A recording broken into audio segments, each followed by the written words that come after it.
Mesdames et messieurs, ce que vous allez entendre aujourd'hui dépasse tout ce que vous avez imaginé. Boualem Sansal. Disparu. Effacé. Supprimé de la scène médiatique, comme s'il n'avait jamais existé. Et pourtant, tout le monde le cherche. Tout le monde veut savoir, où est-il? Que lui arrive-t-il? Qui l'a fait taire? Restez jusqu'à la fin. Car derrière cette affaire se trouve peut-être la plus grosse manœuvre politique franco-algérienne de l'année. La disparition qui choque tout le monde. Boualem Sansal n'est plus nulle part. Plus d'interviews. Plus de vidéos. Plus d'attaques contre l'Algérie. Rien. Silence total. Et c'est ce silence qui inquiète tout le monde. Car avant de disparaître, Sansal était omniprésent. Toujours prêt à provoquer. Toujours prêt à attaquer l'Algérie dès qu'il en avait l'occasion. Alors, pourquoi ce silence soudain? Vous allez comprendre. Et ce que vous allez entendre risque de vous surprendre. La tempête de l'extrême droite française. Pendant que Sansal s'évapore, l'extrême droite française, elle, s'enflamme. Les mêmes visages. Les mêmes discours. Les mêmes attaques contre l'Algérie et ses dirigeants. Ils voulaient utiliser Sansal comme une arme. Comme un outil. Comme un pion pour déclencher une crise diplomatique. Un seul objectif. Faire échouer le processus de réconciliation entre la France et l'Algérie.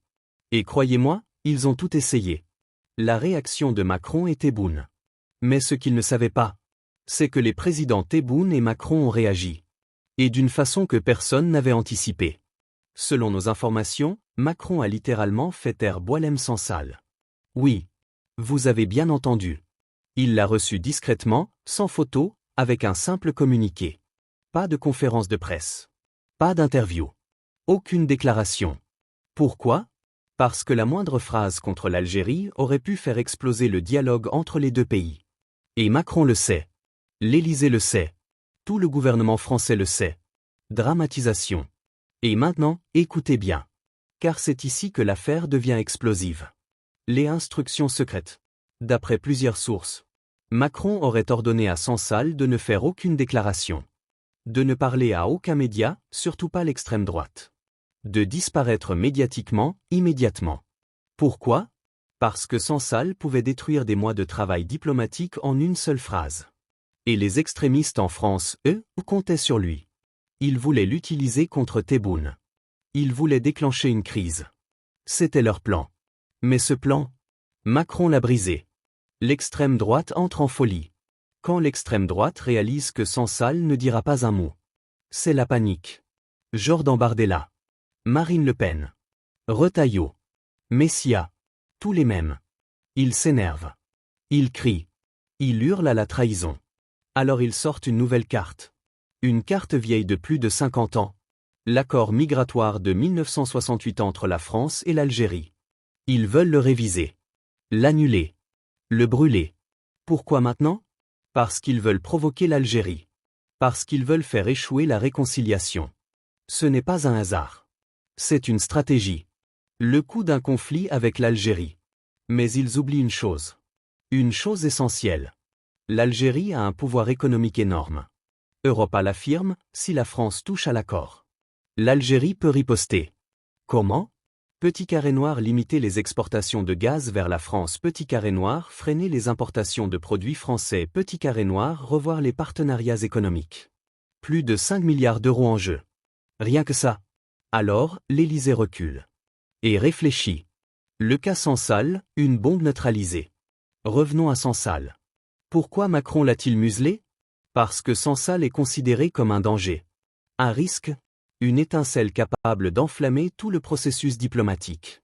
Et l'Algérie, de son côté, a posé des conditions très claires. Pas question que Sansal attaque l'Algérie depuis la France, pas question qu'il devienne une arme politique, pas question qu'il détruise les efforts de réconciliation. Alors Emmanuel Macron a exécuté. Littéralement. Résumé. Sansal est arrivé en France. Sansal devait parler. Sansal a été réduit au silence. Fin de l'histoire. Le plan B de l'extrême droite. Frustré, humilié, déstabilisé. L'extrême droite change de stratégie. Elle invente une nouvelle crise. Une nouvelle polémique. Un nouveau prétexte. Pourquoi? Parce que chaque année où ils échouent. Chaque année où l'Algérie ne tombe pas dans leur piège. C'est un coup dur pour leur stratégie électorale. Pour eux, l'Algérie est un outil. Une arme. Un prétexte pour attirer des voix. Sansal devait être leur munition. Mais il a disparu. Le mensonge des médias radicaux. Certaines presses extrémistes vont jusqu'à affirmer. Sansal est passé de la prison algérienne à une prison française. Mais ce n'est pas de la compassion. C'est de la manipulation. Ce qu'ils veulent, c'est une seule chose. Que Sansal attaque l'Algérie publiquement. Que l'Algérie réponde. Et qu'une crise éclate. Mais ce plan a échoué. Littéralement. La vraie question. La vraie question est simple.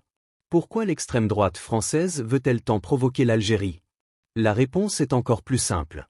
Parce que l'Algérie refuse de se soumettre. Parce que l'Algérie refuse d'être un outil. Parce que l'Algérie est désormais un acteur majeur. Et ça, ils ne le supportent pas. Le dossier qui ne fait que commencer. L'affaire Boualem Sansal n'est pas un simple fait divers. C'est un message. Un avertissement. Une démonstration de force politique. Sansal est silencieux. L'Élysée est nerveux. L'extrême droite est furieuse. Et l'Algérie observe. Croyez-moi, ce dossier est loin d'être terminé. Abonnez-vous, parce que ce qui arrive dans les prochains jours,